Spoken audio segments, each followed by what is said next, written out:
বাংলাদেশ জিম্বাবুয়ের 5 ম্যাচ সিরিজের প্রথম 2 ম্যাচে হারল জিম্বাবুয়ে। টানা জয়ে সিরিজে এগিয়ে স্বাগতিকরা।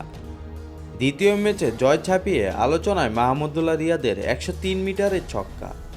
দ্বিতীয় টি-20তে 6 উইকেটে জয়ের দারুণ অবদান রেখেছেন মাহমুদুল্লাহ এবং তাওহিদ হৃদয়। পঞ্চম উইকেটে এসে 29 বলে অবিচ্ছিন্ন 49 রানে জুটি করেন তারা।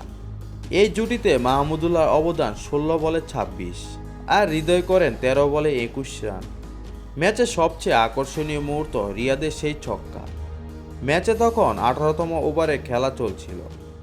এনগার আবার প্রথম বলটি পুল করে স্কোয়ার লেগের উপর দিয়ে বিশাল ছক্কা মারেন মাহমুদুল্লাহ রিয়াদ। বলটি চলে যায় মাঠের বাইরে। জায়ান্ট স্ক্রিনে দেখানো সেই ছক্কাটি ছিল 103 মিটারের। পরবর্তীতে নতুন করে বল আনতে হয় আম্পায়ারদের।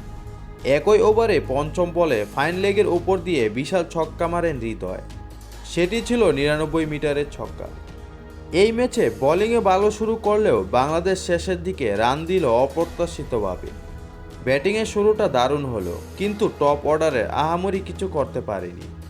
অবশ্য জিম্বাবুয়েকে প্রত্যাশিতভাবে দ্বিতীয় টি-20তে হারালো বাংলাদেশ। 6 উইকেটে ম্যাচটি জিতলেও বিশ্বকাপের আগে দলের এমন পারফরম্যান্সে খুশি নয় টিম ম্যানেজমেন্ট।